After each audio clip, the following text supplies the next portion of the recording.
Leo es regido por el Sol, entonces vamos a dedicarle parte de esta celebración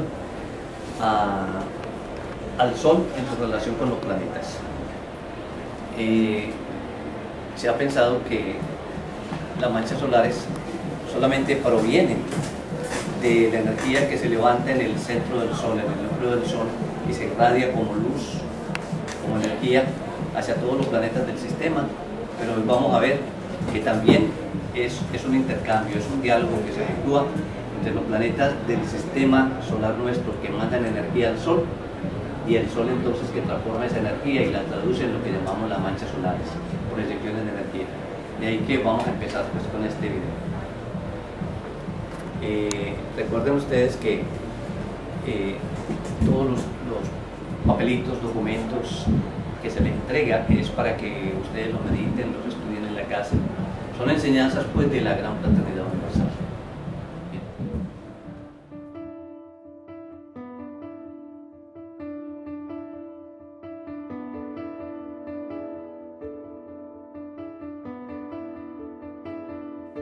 ¿Por qué el sistema solar nos afecta?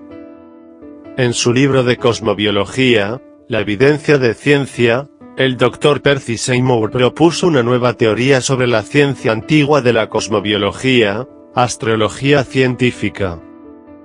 Sus credenciales científicas son impresionantes. Seymour tiene un grado doctoral en astrofísica y es conferencista principal sobre astronomía en la institución Plymouth Polytechnic, y director de su planetario. Seymour asimismo miró el alcance de la astrología hasta 1984, cuando un grupo de la BBC de Londres lo entrevistó brevemente sobre su opinión sobre la astrología científica. La teoría de la cosmobiología, astrología científica del Dr. Seymour es ahora simple. La cosmobiología no es mística o mágica, sino magnética. Puede ser explicada por la actividad turbulenta del Sol, agitado como una espuma por los movimientos de los planetas, transmitido a la Tierra en el viento solar, y percibido por nosotros por medio del campo magnético de la Tierra, mientras nosotros crecemos dentro de la matriz de nuestra madre. El Dr. Seymour cree que el Sol, la Luna y los planetas telegrafían sus efectos a nosotros por medio de señales magnéticas. Su teoría multiinterconectada propone que los planetas levantan mareas en los gases del Sol, creando manchas solares y emisiones de partículas que viajan a través del espacio interplanetario para golpear la magnetosfera de la Tierra, golpeándola repetidamente como una campana. Continúa diciendo que en los días cuando el índice geomagnético era alto, la sucesión de los efectos planetarios de Venus, Marte, Júpiter, Saturno y, en alguna forma la Luna, se intensificaron. El nivel y la intensidad de la actividad solar aumenta y mengua dentro del 11º año solar, del ciclo de las manchas solares. Su teoría propone que las ciertas alineaciones planetarias afectan la actividad solar. Los trabajos que Seymour Blizzards hace para la NASA muestran evidencias de que las conjunciones planetarias heliocéntricas, oposiciones, y ciertas alineaciones de 90 grados que dan origen a perturbaciones solares violentas. Debido a que los polos del Sol rotan más rápido que el ecuador, sus líneas magnéticas giran en forma de bucles, como espaguetis retorcidos sobre un tenedor, lo cual aparentemente originan áreas de intenso magnetismo que se acrecienta bajo la superficie del Sol. Cuando ellos hacen erupción a la superficie, nosotros los vemos, y los llamamos manchas solares. Pero esas manchas solares no se quedan simplemente en la superficie, ellas son llevadas al espacio sobre el viento solar. El Sol también tiene un aura llena de viento solar y que el viento solar lleva más allá de la órbita de Plutón.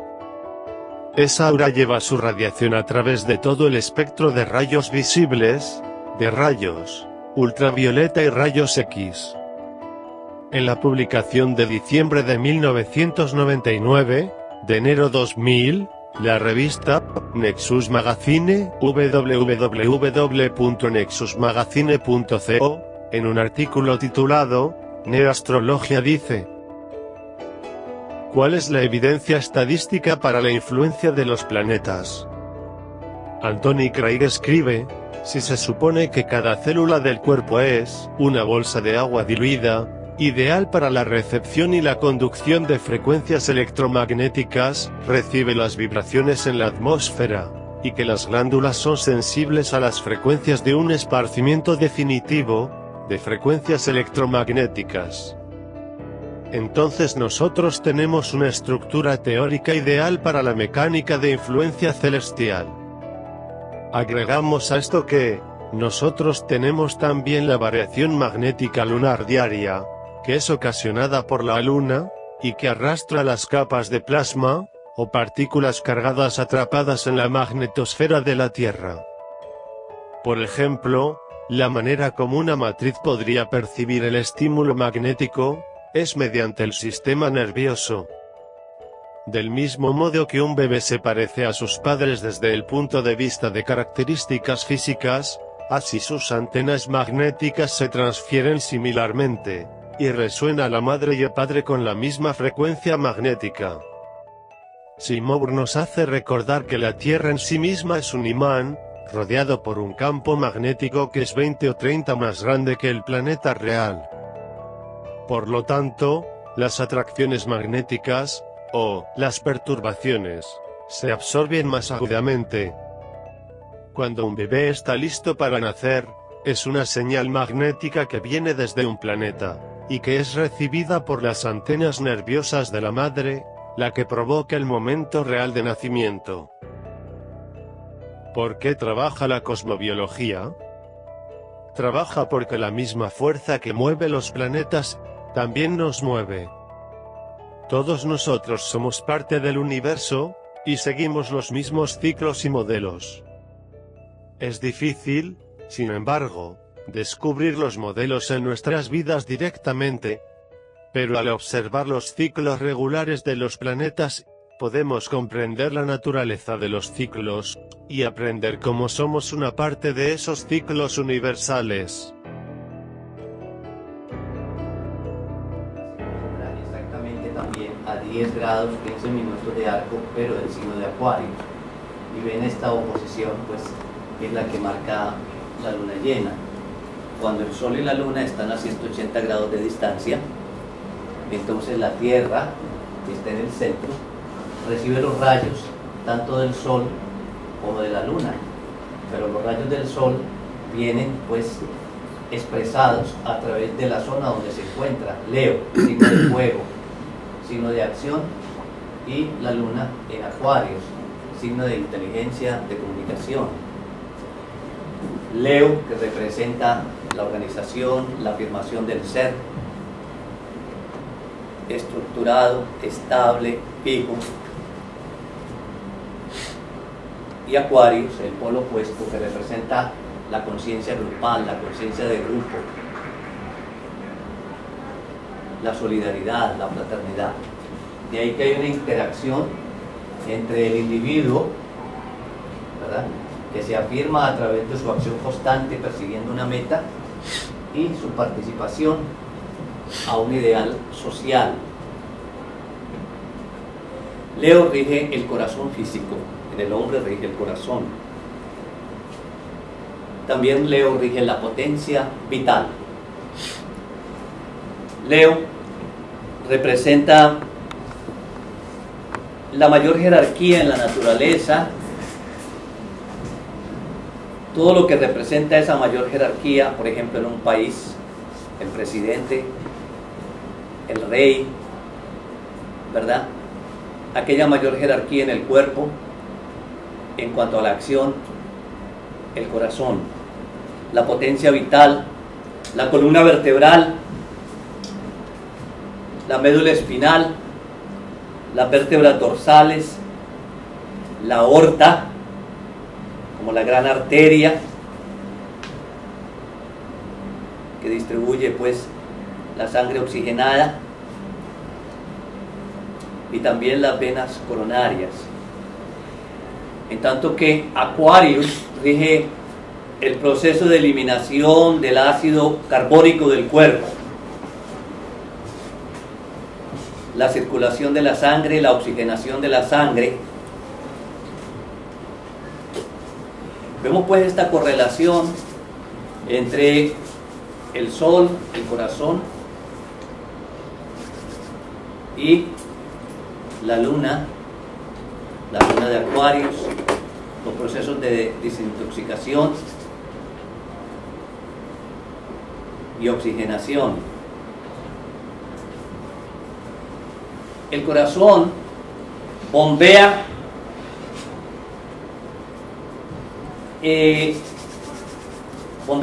la sangre a través de toda nuestra vida.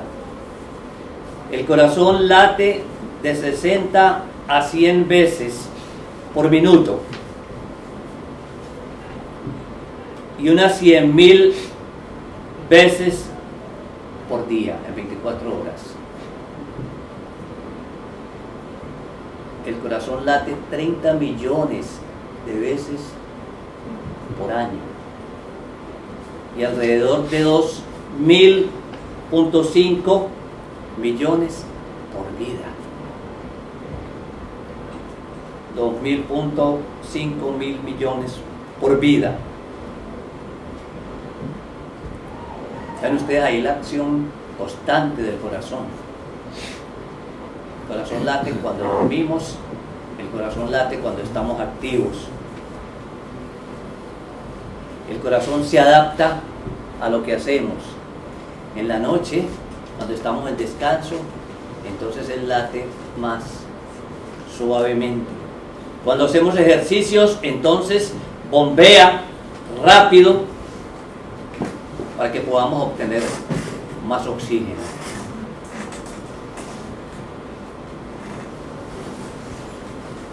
Pensemos un poco pues en esta acción constante, que es lo que representa justamente el signo de Leo. El signo de Leo a nivel caracteriológico representa aquel ser que va detrás de una meta, detrás de una acción, toda su vida, sin descanso. Muchos de los grandes héroes, como Simón Bolívar, fue Leo. Napoleón fue Leo. Y entonces Simón Bolívar juró, ¿verdad?, que hasta que no liberara la América, él no descansaría. Napoleón conquistó gran parte de Europa. Muchos de los grandes líderes del mundo que han quedado en la historia tienen esa acción persistente que nos recuerda al corazón. 2.5 millones de veces late en una vida. Imagínense ustedes, sin descanso. Aquarius, en la zona opuesta, entonces representa el aire más puro. Sabemos que los signos de aire son Géminis, Libra y Aquarius. Aquarius representa el aire de las altas montañas, donde se encuentra en su estado más natural, más puro, el ozono. El ozono. El maestre Dr. Serrano de la Ferrier nos habla del ozono y nos dice: el profesor Charles Fabry de la Academia de Ciencias escribe: la atmósfera terrestre encierra, al lado de la SOE, del oxígeno, del gas carbónico y de gases raros bien conocidos como el helio, el argón, el león, el xenón y el criptón, otro gas en cantidad extraordinariamente débil, repartido en altitud de una manera sorprendente a primera vista, y cuya desaparición en la superficie de la Tierra ocasionaría consecuencias catastróficas para los seres humanos. Se trata del ozono, el polimadre del oxígeno, pero poseedor de propiedades esencialmente diferentes. El ozono se forma en la muy alta atmósfera y sobre todo en las regiones polares, por la acción de la radiación ultravioleta del Sol sobre las moléculas del oxígeno. Son algunos miligramos de ozono en las alturas de la estratosfera los que permiten a los seres vivientes subsistir sobre la Tierra, ya que ellos juegan un papel de pantallas selectivas frente a la radiación solar. Solo algunos miligramos de ozono bastan para jugar un papel de pantalla selectiva frente a la radiación solar, dejando pasar las radiaciones indispensables a la síntesis clorofilianas de los vegetales y aquella de la vitamina antirraquítica entre los animales superiores, mientras que detienen las radiaciones ultravioletas, cuya acción esterilizante haría de la Tierra un desierto. Solamente algunos miligramos de ozono. Por eso pues se habla tanto de proteger la capa de ozono.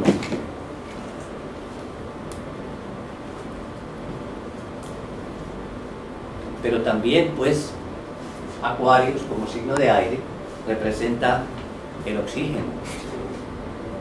El oxígeno también es muy importante, y hay aquí otra cita, ¿verdad?, del maestro, que nos dice: el oxígeno, es preciso agregar que aquello que es todavía más importante que la alimentación es el oxígeno. ¿No era acaso Hipócrates quien decía: el aire puro es el primer alimento y también la mejor medicina?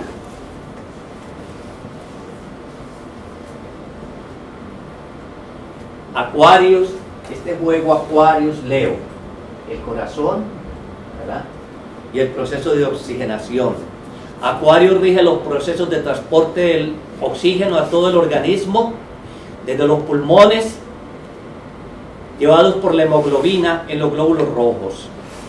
Transporte del anhídrido carbónico de las células hasta los pulmones.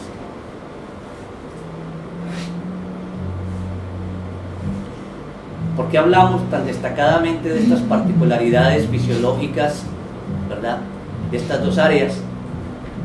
Porque Leo rige la acción, pero la acción constante. Pero para que la acción pueda ser constante, necesita entonces ser acción consciente. Y en ese sentido, Leo tiene que ver con la voluntad como acción consciente. Leo es un signo de fuego, es permanente en su acción. Leo, ¿verdad?, tiene que ver con el corazón, como hemos dicho. Pero el corazón es un músculo potente, ¿verdad?, que distribuye la sangre, como hemos dicho, día y noche. Pero también esa distribución de la sangre tiene que ver con este proceso que rige Acuarios, y es el proceso de la oxigenación y la eliminación de los tóxicos del aire, o sea, el transporte del aire puro, ¿verdad?, y del anhídrido carbónico para ser desalojado a través de los pulmones. Leo rige entonces los procesos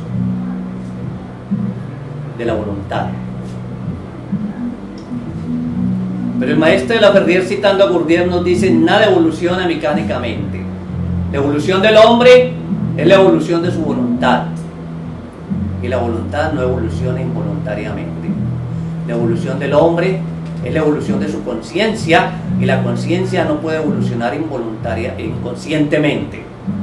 La evolución del hombre es la evolución de su poder de acción, y el poder de acción no depende del azar, no depende de lo que suceda, no depende de lo que suceda.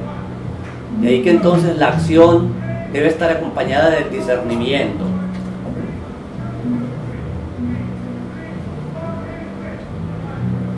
Cuando nosotros reflexionamos en qué es aquello que nos hace actuar, entonces observamos que lo que nos lleva a actuar son cargas electromagnéticas o cargas electroquímicas. Lo que nos lleva a actuar son cargas electromagnéticas o electroquímicas. Para comunicarse entre sí o con otras células, las neuronas utilizan dos tipos de señales: las señales eléctricas y las señales químicas. Las señales eléctricas son diminutos impulsos eléctricos que se transmiten a lo largo de la membrana de la neurona. Así, por ejemplo, Un acto voluntario, como mover un dedo, genera una señal en el cerebro que es transmitida por las neuronas motoras de la médula espinal hasta las células musculares, en las que es transformado en una contracción. Luego tenemos las señales químicas. Las señales químicas se clasifican en dos categorías: neurotransmisores y hormonas. Los neurotransmisores son moléculas pequeñas que son enviadas por una neurona, moléculas pequeñas que son enviadas por una neurona a otra para salvar un espacio vacío entre la terminación de una dendrita o acción de una célula y el comienzo de otra. Constituyen la llamada sinapsis. Al llegar al extremo de una neurona, la señal eléctrica provoca que se abran unas pequeñas vesículas que contienen las moléculas del neurotransmisor. Este difunde a través del espacio intercelular y llega a la membrana de la célula siguiente, donde genera una nueva señal eléctrica mediante una serie de mecanismos muy complejos, pero perfectamente conocida. Y luego tenemos las hormonas. Las hormonas son también moléculas, son segregaciones de las glándulas que también tienen que ver con el movimiento, que tienen que ver con la acción. De ahí que toda acción consciente tiene que ver con señales eléctricas, señales químicas y con el movimiento hormonal. Ahora bien, entonces, si hablamos de acción consciente, estamos hablando de movimiento. Si hablamos de movimiento, entonces estamos hablando de señales eléctricas, señales químicas y hormonas. Pero si estamos hablando también de acción consciente y de movimiento consciente, entonces también estamos hablando de los procesos de oxigenación. Los procesos de oxigenación que son bien importantes. Así entonces, el trabajo mental que nosotros realizamos diariamente puede ser mejorado si nosotros alimentamos el cerebro con una porción extra de oxígeno. Y aquí tenemos entonces las prácticas psicofísicas, los ejercicios de la respiración. Ese es un alimento para el cerebro. No solamente la respiración mecánica que hacemos y muchas veces inconscientes, sino las prácticas respiratorias que hacemos en la yoga alimentan entonces el cerebro con una porción extra de oxígeno, glucosa, y entonces ello facilita el trabajo mental, la actividad mental. Cuando no hay oxígeno, cuando las células del cerebro están extremadamente sensitivas al oxígeno y se privan de él, entonces dentro de 5 o 10 minutos, ¿verdad?, viene un corte. Hay una suspensión, hay una alteración de la actividad mental. John Burroughs, en una de sus obras, The Breath of Life, la respiración de la vida, nos dice: el propósito del oxígeno es también quemar, oxidar los desechos materiales que, de no ser transformados por el oxígeno, podrían entonces envenenar nuestras células. Cuando estos desechos se queman, entonces ellos llegan a ser menos nocivos.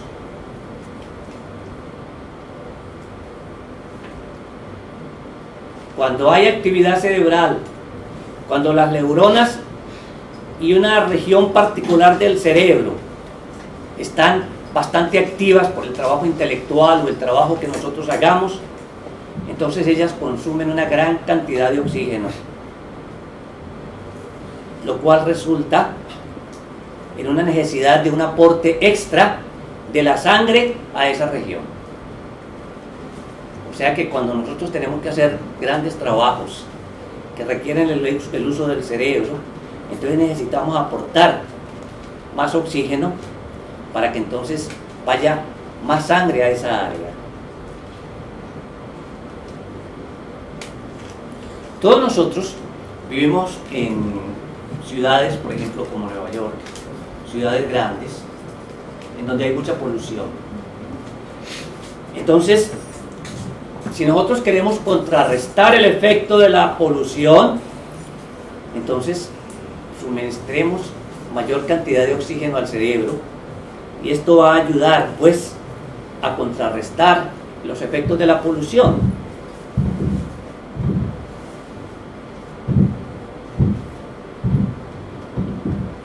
Igualmente, la inteligencia tiene también que ver con el oxígeno.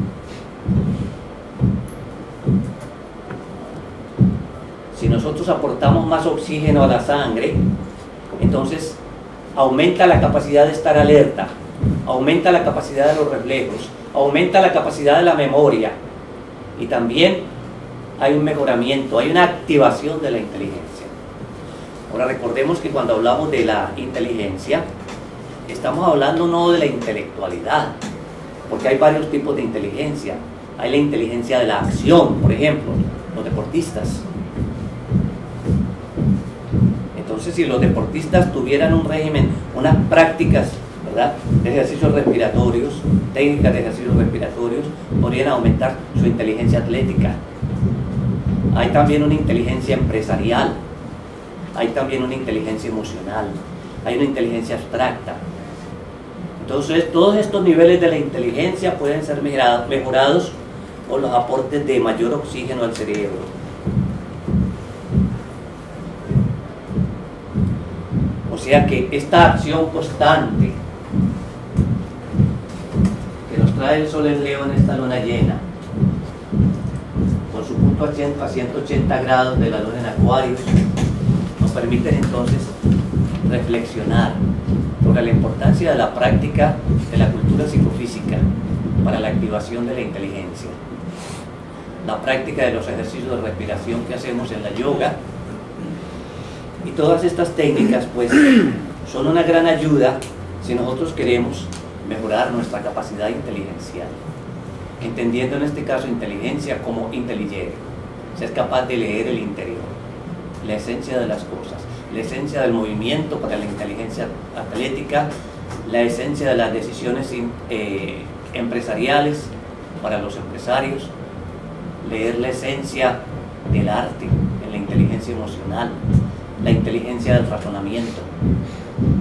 Si nosotros consumimos más oxígeno, si nosotros respiramos más conscientemente, si nosotros practicamos la yoga, entonces vamos a alimentar todos estos niveles de la inteligencia.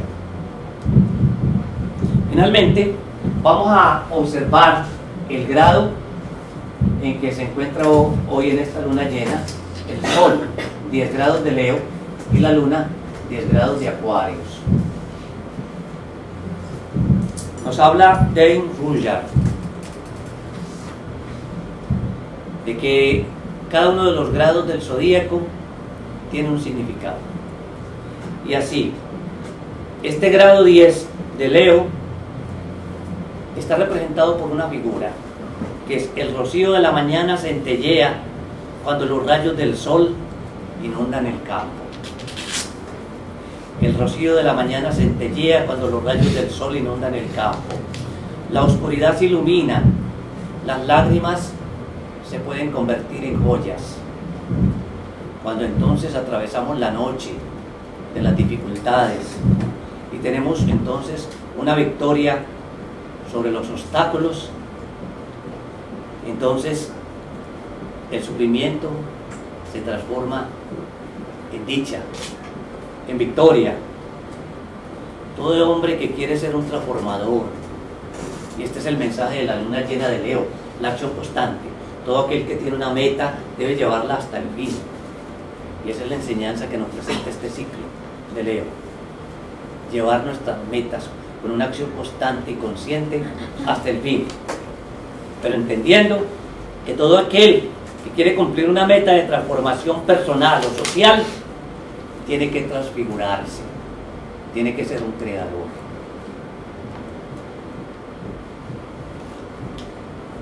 Hacer las cosas nuevas, renovarse. Toda meta exige una renovación. Pero igualmente, el grado 10 de Acuarios está representado simbólicamente por un hombre que por un tiempo había llegado a ser la personificación de un ideal, y luego llega a realizar que Él nos representa ese ideal. La fama, el prestigio, el triunfalismo nos lleva a nosotros a creernos que somos reyes, que somos todopoderosos, ¿verdad? Y las gentes idolatran a los ídolos, pero muchas veces pierden la noción de que detrás de ese ídolo hay una persona con defectos, con sufrimientos, con conflictos, con complejos, con problemas. Y entonces tanto este triunfador como aquellos que lo admiran necesitan tener entonces justamente una visión del hombre real, una visión del hombre real, y entonces establecer una relación de lo que es ese hombre que brilla y al mismo tiempo ese hombre que es una persona común y corriente. Y esto entonces tiene como símbolo la autorrevaluación. La autoevaluación, la capacidad de autoevaluarse permanentemente, no importa el nivel de altura donde estemos. La autorrevaluación que debían hacer las masas sobre su héroe, sobre su líder. Esto es un trabajo diario. No dormirse sobre los laureles, ¿verdad? De ahí que tenemos ahí estos dos símbolos. La acción constante que nos lleva al triunfo, pero no dormirse sobre los laureles y autoevaluarse. Vamos a tomar pues esto como un trabajo para el mes.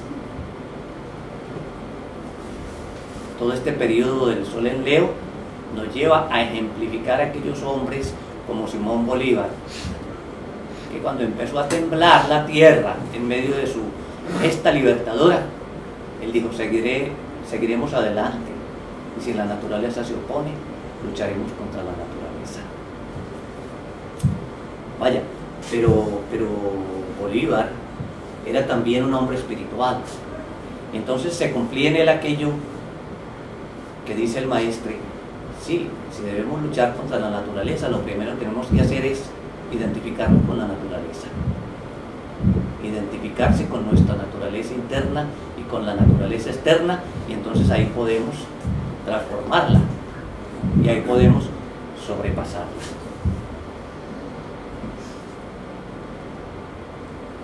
Pero entonces también debemos recordar, como un trabajo para este mes, de que si nosotros queremos efectuar una acción consciente, permanente, debe ser estable, y que entonces también necesitamos llevar ese proceso internamente, fisiológicamente dentro de nosotros, y practicar la yoga, que sea pues una invitación para que ustedes se motiven en la práctica de los ejercicios psicofísicos que nos llevan a tener una acción consciente, a oxigenar nuestra sangre, y al mismo tiempo pues que nos llevan también a persistir en la acción, en los propósitos, en las metas que nos proponemos. Que Dios nos bendiga.